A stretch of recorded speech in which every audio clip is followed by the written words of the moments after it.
एखाद्या व्यक्तीवर तुम्हाला वाटलं असेल की मी 2 वर्ष बोललो नाही, एकदा फोन उचला, त्याचा नंबर तसाच आहे तुमच्या मोबाईल मध्ये, फोन काढा आणि एक फोन लावा आणि म्हणा कसं चाललंय तुझं. बघा आयुष्यभर तो तुमच्या ऋणात राहील, त्याच्या डोळ्यातनं पाणी आलं नाही तर मला विचारा.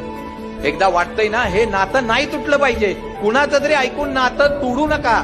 आम्ही पूर्वी आमच्या घरात एखादा कपडा फाटला, कपडा आमचा जीर्ण झाला तर आई आमची टाचायची, रोपू करायची, आम्ही तो ड्रेस परत घालायचो.